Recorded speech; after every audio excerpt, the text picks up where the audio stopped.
এই ঘুম আল্লাহ পাক দিলেন। এই ঘুম মানে একটা মরণ।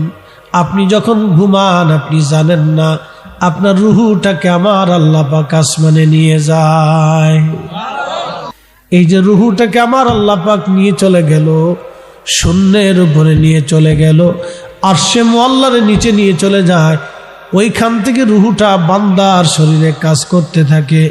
কোন রুহুকে শূন্যের উপরে নিয়ে চলে যায় আসমানে, ওইখান থেকে রুহুটা মানব শরীরে কাজ করতে থাকে।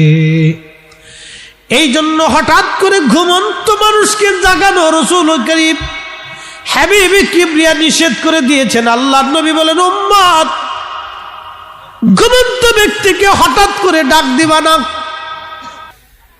আস্তে আস্তে ডাক দিলে রুহুটা ফিরে আসে, শরীরের মধ্যে ফিট হয়, এই জন্য তার আর কোনো অসুবিধা নেই, এই জন্য ঘুম মরণের মতো। এখন আপনাদেরকে প্রশ্ন করি, শ্রীমঙ্গলের মুসলমান, জবাব দিয়ে যাবেন আপনি। মানুষ ঘুমানোর পরে সকালবেলা ঘুম থেকে জেগে উঠবে, বলেন কোনো কি গ্যারান্টি আছে?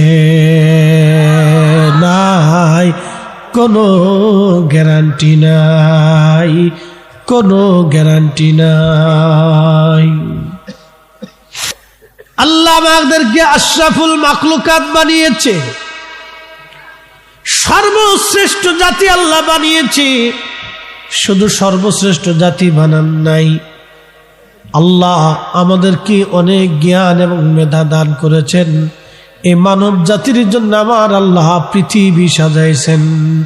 মারাজাল বাহরাইনি ইয়ালতাকিয়ানি বাইনাহুমা বারজাখুল লা ইয়াবগিয়ান ফাবিআইয়ি আলাই রাব্বিকুমা তুকাযিবান।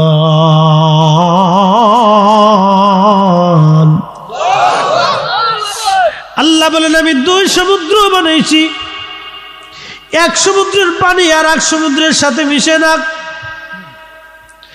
এক নদীর পানি আর এক নদীর ভিতরে মিশে না। আমাদের ওই আরিসা ঘাটে যদি আপনি যান, পদ্মা যমুনার পানি একসাথে মিশে না, দুই পানি দুই দিক দিয়ে চলতে থাকে, একটা পানি গুলা আর একটা পানি স্বচ্ছ। পদ্মার পানি গুলা, যমুনার পানি স্বচ্ছ, একটা পরিষ্কার আর একটা ঘোলা। দুই পানি এক জায়গায় মিশে না, দুই পানি দুই দিক দিয়ে চলে যাচ্ছে। শ্রীমঙ্গলের মুসলমান, খুবই মনোযোগ দিয়ে শুনিয়া যান।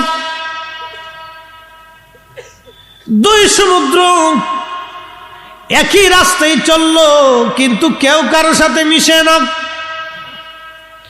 1450 বছর আগে রাসূল করিম ওই সমুদ্রের কাছে যান নাই, সাহাবীরাও জানে না, কিন্তু আল্লাহ বলে দিলেন, মারাজাল বাহরাইনি ইয়ালতাকিয়ানি বাইনাহুমা বারজাখুল লা ইয়াবগিয়ান।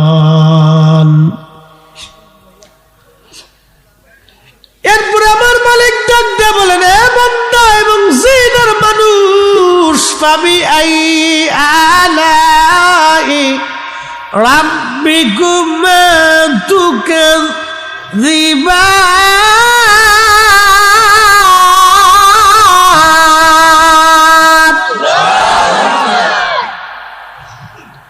হে মানুষ আর জিন, তোমরা বলো আমি আল্লাহর কোন কোন নিয়ামত তোমরা অস্বীকার করবা? ও মানুষ আর জিন, তোমরা বলো আমি আল্লাহর কোন কোন নিয়ামত অস্বীকার করব?